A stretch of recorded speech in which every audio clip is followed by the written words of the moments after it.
All right, welcome everyone to the meeting of the Middle School Building Committee of September 15th. We're here at the Media Center of the new school, which is exciting that we're here.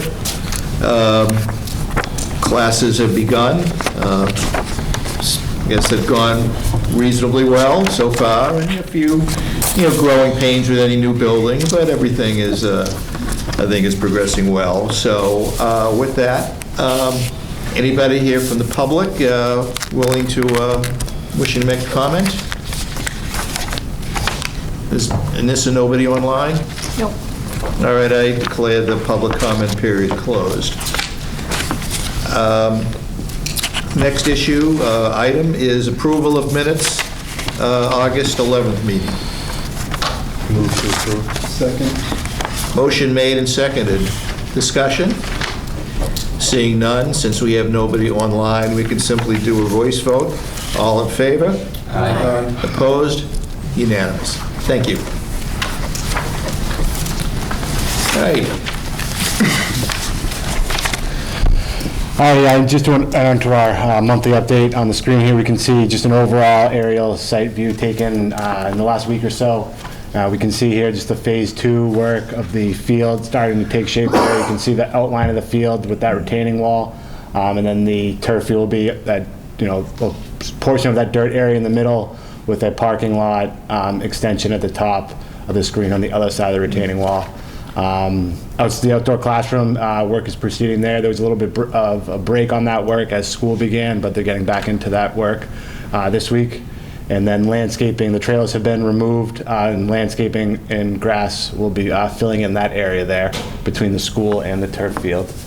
Can we stay in that picture for just a second? Because I've been asked a question about parking, whether there's the ability on the project site to include any additional parking or not. We can look at that with the design team, yeah. Yeah. I mean, Okay. something we can circle back with. Yeah. Sure. Does Yeah, that include the Washington Street properties or just on the I mean, on the site? we're thinking of Washington Street, obviously, but is there any place inside the project boundary where potentially there, within a reasonably, there could be any additional parking? Got it. Okay, thank you. Sure, no problem, thank you.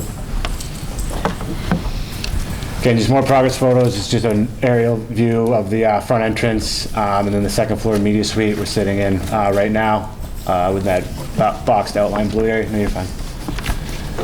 Continuing on, just some progress at the turf field. Again, you can see on the left-hand side the retaining wall coming to shape, and then that's one of the storage concrete pads for the storage containers that will be set around the field for the sports equipment.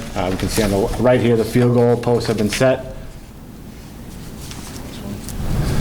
I have Again. a question about that, just out of curiosity, so it might be more for a school question. The distance from the field goal post to that retaining wall, will the schools need to pad that up for athletic events? It's kind of close visually, at least out here. No, I don't believe the plan is to install pads at that spot. I don't, off the top of my head, I don't know what the distance is, but I believe it's more than 10 feet. We can check that and get back to you.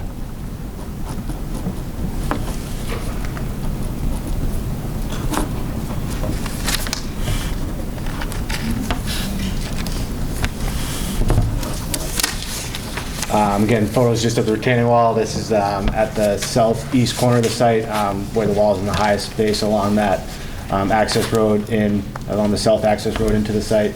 And then just final landscaping trees around the phase 2 area, including the turf field, are starting to take place as the area opens up. Just into the weekly or typical activity on site. Again, school opened, as Alan mentioned, in early September.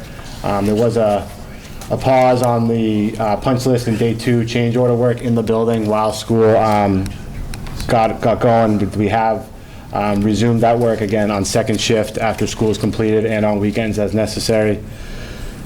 There was a new punch list item identified at the end of last week at the gym floor. We have found what is known as poly balls, where the polyurethane finish that had seeped into the cracks between the wood is being pushed to the surface as the floor moves, expands and contracts. We did meet with the flooring contractor ahead of this meeting. They are proposing a maintenance program that will involve cleaning the floor on a regular basis to remove these until the floor settles and the finish dries and we do not see this polyurethane bubbling up anymore. Don't foresee it as a long-term issue. Again, just more of a maintenance and a cleaning thing for now, that the contractor will propose a plan and will manage moving forward. A couple more items we're tracking, just the asphalt paving. There's a couple more pave mobilizations to do outside. That'll happen in the next couple weeks. Finalize commissioning of the building. Once the seasons turn over and the heating units are started to work, will be at the final commissioning of those units. And then we're also just finalizing some supplemental FF&E and technology orders, and we're trending towards a building open house this coming Saturday for the public. And just schedule looking forward, a couple of items I already mentioned. Retaining wall at the turf field is going to be complete in another couple days, whereas the sub-base will fall right behind, complete right around the end of the month. Turf field will mobilize and begin shortly after that, and tracking to be completed by the middle of November. Again, with the exterior landscaping to fall and be completed by early December, with the construction team planned to demobilize mid-December, right before the end of the year.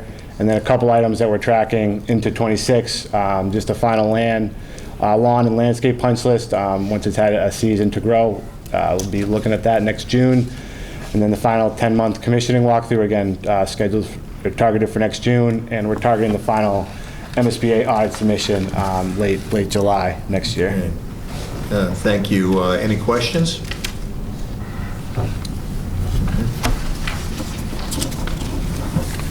And to our monthly vendor invoice package, if you go to the 2 more slides down in this, so there's a summary at the end here. So just summarizing all the lines, there's about, I think there's over 50 lines in this month's VIP. So we've kind of summarized them into these categories here. The first one, Vertex's monthly invoice for OPM services, along with Interval Data Systems, IDS. They are the building automation consultant, tracking the building temperatures and building efficiency. Their invoice in here, along with Intertech PSI for their on-site QA/QC testing, for a total of $122,165. AI3's monthly invoice for their architectural services, along with their consultants, for $175,629. WT Rich's monthly requisition, $3,636,247. A handful of technology purchases totaling $129,256. Handful of FF&E invoices, mostly art stuff already purchased, but a couple of ads here for $252,839. And a handful of miscellaneous project costs, some invoice rentals for the groundbreaking ceremony and things like that, $2,076. For a grand total this month, $4,318,212.36. Okay, thank you. Questions?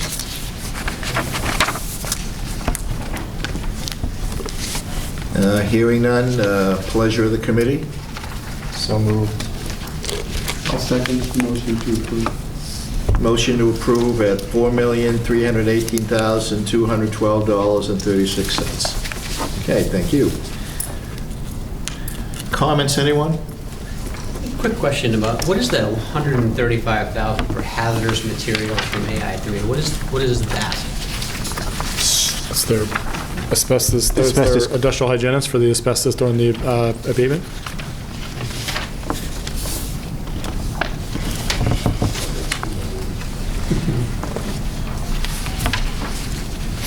Okay. Seeing no further questions, again, we can do a voice vote. All in favor? Aye. Opposed? Unanimous. Thank you.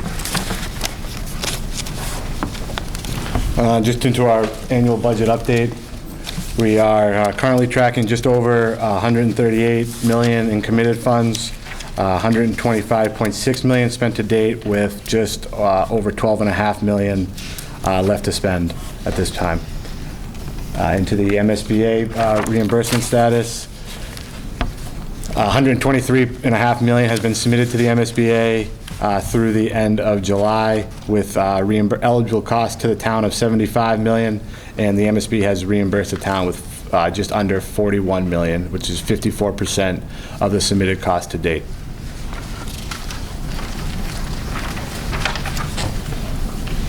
On to an FF&E and technology update.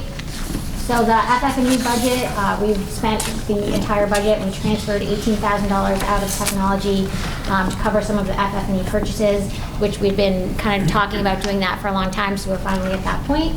And the technology budget is still in great shape. We have $619,000 left to commit, and we're pretty much complete with all technology purchases. So at this time, we've been reviewing the wish list with Margot, and we plan on getting quotes and bringing all the remaining requests for purchase orders next month and trying to kind of close everything out FF&E and technology-wise. Transition, we are doing training as needed, kind of on an ongoing basis, and the teachers are still sending requests and any punch list items they find in their classroom through the Google form, which we are then sorting and kind of sending wherever they need to go, and we're preparing a response so that all the teachers know that all of their items have been addressed, received, and closed. So that's where we are with that. Any questions?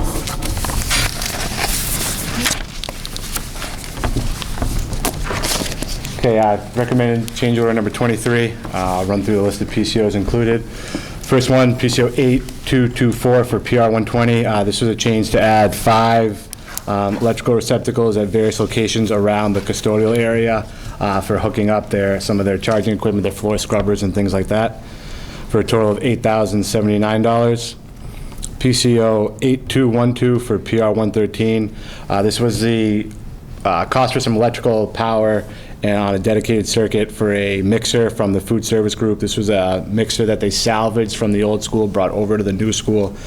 We did not have a location for this in the drawing, so we needed to add the power requirements there for that, and that cost came in at $4,382. PCO 8208 for PR 112.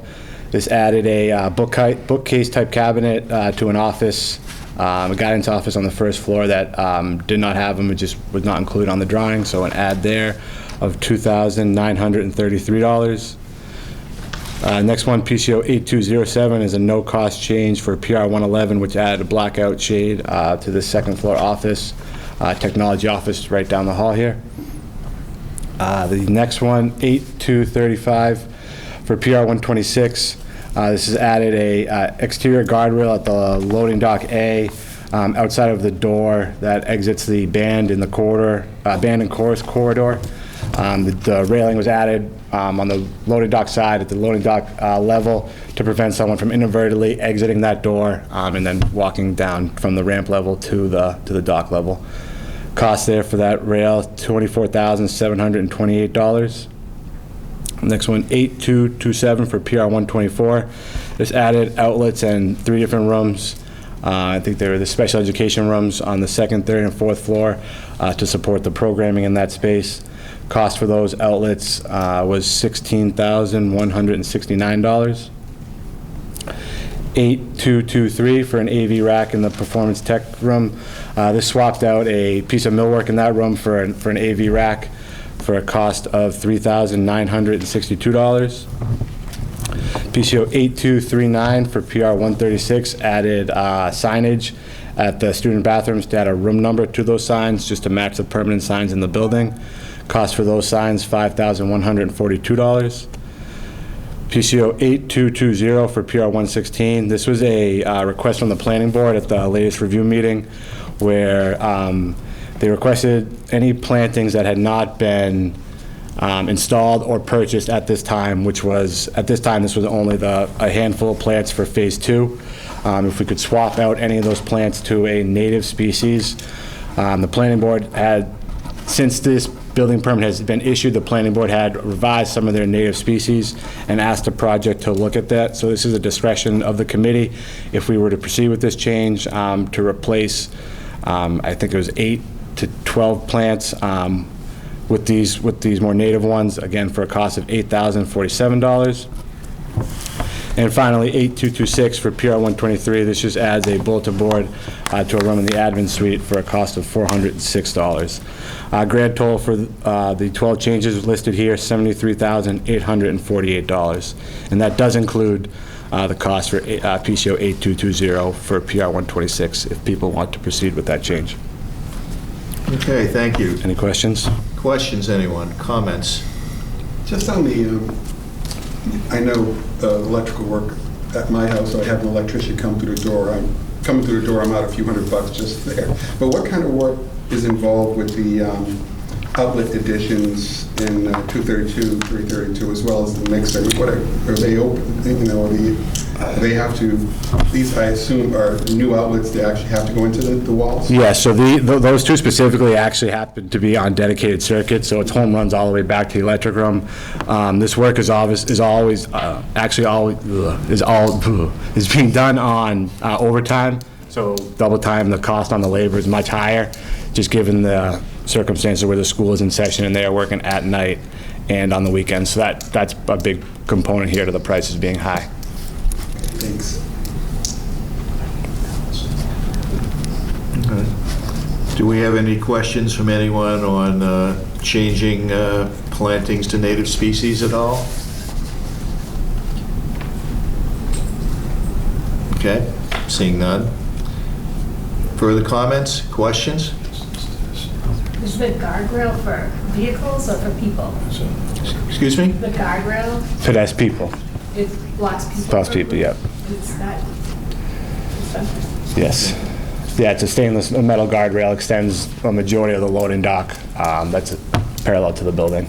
It's the loading dock that's right in front of the Yeah, building? right out here, yep. Okay. All right. Pleasure of the committee? Motion to approve the change order number 23 in the amount of $72,848. I'll second it. Motion made and seconded.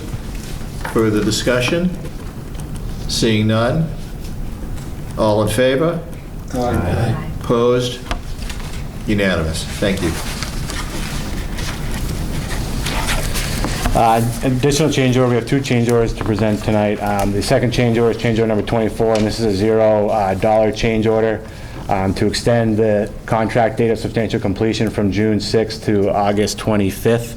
It's a no-cost change order just to update W.T. Rich's contract. It takes liquidated damages, you know, any discussions with that off the table. It's presented here as a zero-cost change order, again, just to update the contract for this change. Okay. I'll move to approve change order number 24 in the amount of $0. Wish all change orders were like that. We do too. I'll second. Made and seconded. Discussion?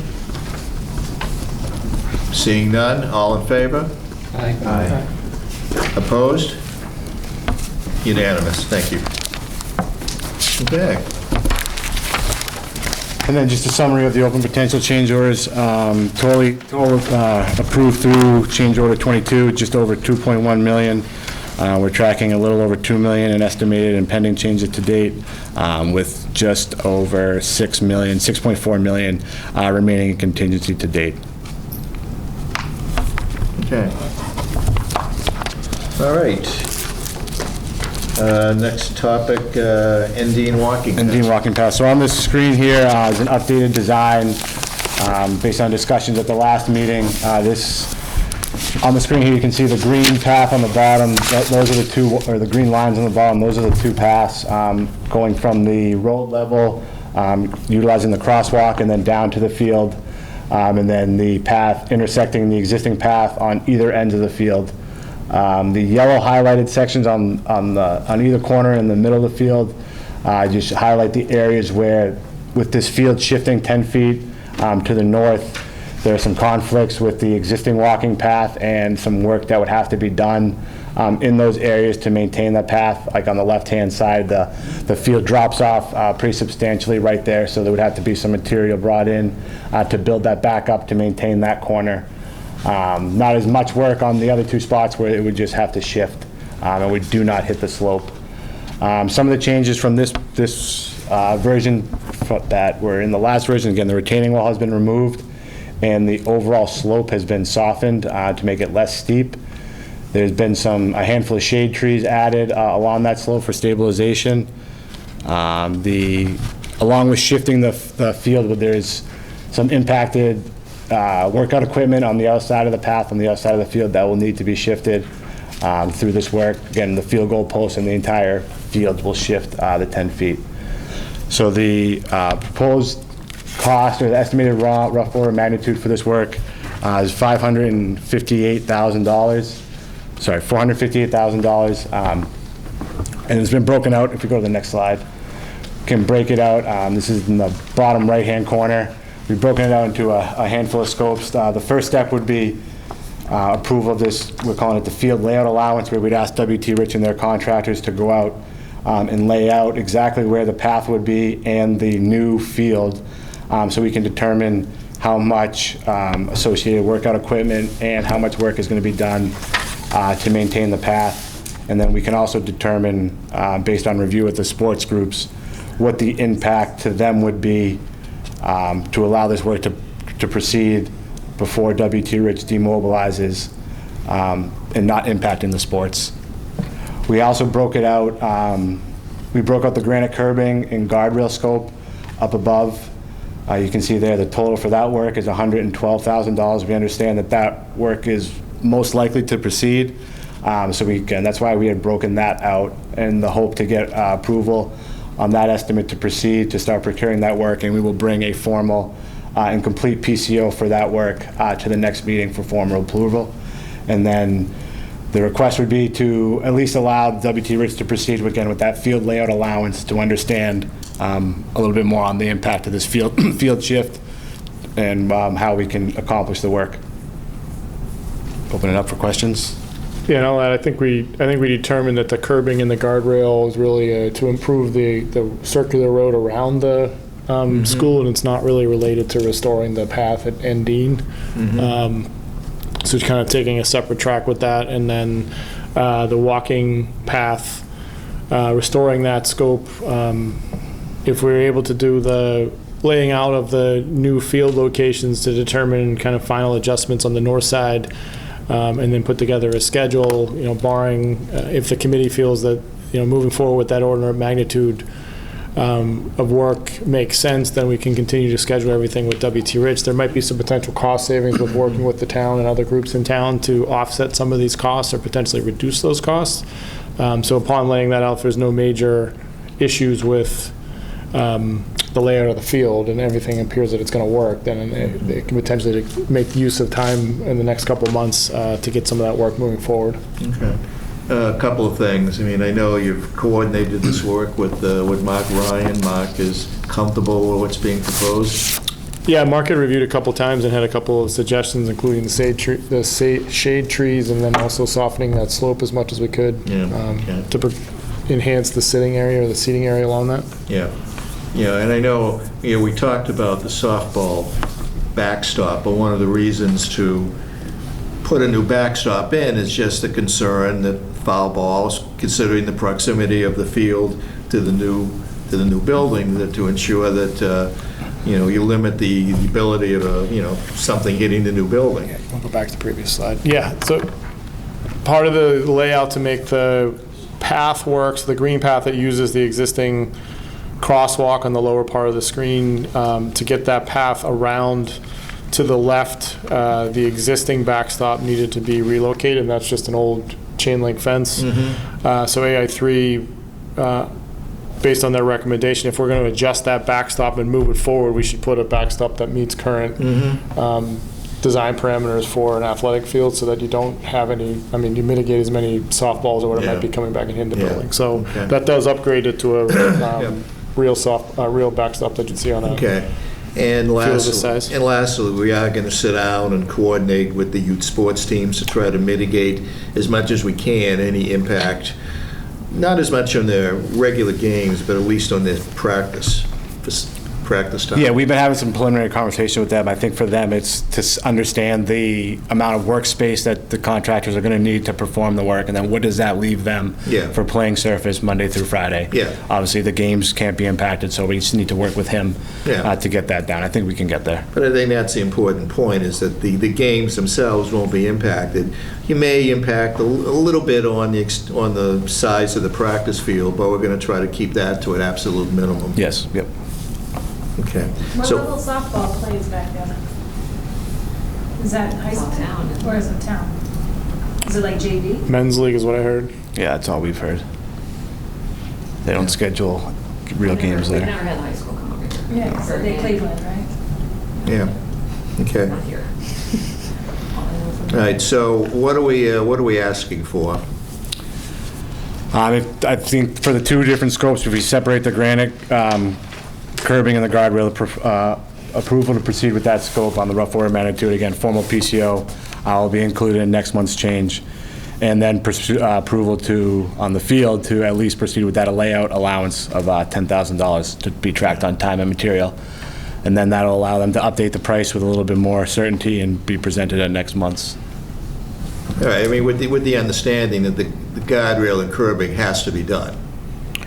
Yeah, I think if the committee is comfortable with the solution as presented, it gets laid out there, everything's going to work, the guardrail and curbing can happen, and we can get that released. So we put a plan together for that. Yeah. Without having to do the retaining wall, it potentially creates a better situation for doing some of that work. We'd have to work that schedule out with WT Reg, though. Okay. So what are you actually looking for in terms of approval from the committee?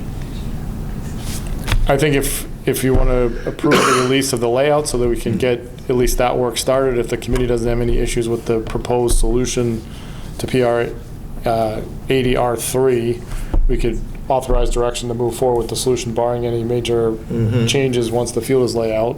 So I think at a minimum, you want to do a field layout allowance of $10,000, and then you could authorize the granite curbing and guardrails as a separate PCO, separate track. Okay. All right. But willing to discuss whatever you want to discuss. So why wouldn't we just add the field layout to the granite curbing and guardrail? I don't know why, there's no reason you couldn't. I would make that suggestion. Okay. Have one and leave the rest, because I think there's way too many variables, and I mean, the overall scope of work to me is complete, but it needs some better pricing. I think the pricing is a bit inflated. Okay. I will make a motion to approve the granite curbing and guardrail as well as the field layout allowance in the amount of $122,142. I'll second. Okay, motion made and seconded. Further discussion? Hearing none, let's take a vote. All in favor? Aye. Opposed? Unanimous, thank you. Thank you. I mean, one thing that we should note is that, again, we want to try to get this field work done while WT Rich is on site. So we're going to have to make a decision, I would assume, by the next meeting. Correct. So they can proceed, if that's the will of the committee. Okay? And that was it. If there's anything else anybody had to discuss, just for the next meeting, I think the 13th falls on a holiday. So we had proposed pushing it either to the following week of the 20th, so that'd be the third Monday. Let's do that. 10:20. Okay. Any reason to meet at the Savage Center versus meeting here? I don't really care. It's what do people want? Here. Here? Is that a problem for people if we do I'll be that? online, so wherever. Okay. Okay. Built the building, we might as well show it off. Yeah, okay, cool. Got it. Thank you. All right, anything else? I just wanted to congratulate Mr. Chair for recognition by the Board of Selectmen in the form of a proclamation to you at last week's meeting. So congratulations from the board regarding the work that you've done leading this project for such a long period of time. Well deserved. Well, thank you. Okay. All right. Sitting ovation now. I don't get those that often, particularly at home, but, it's another story. With that, if there's nothing further, take a motion to adjourn. So moved. Second. All in favor? Opposed? Unanimous. Thank you.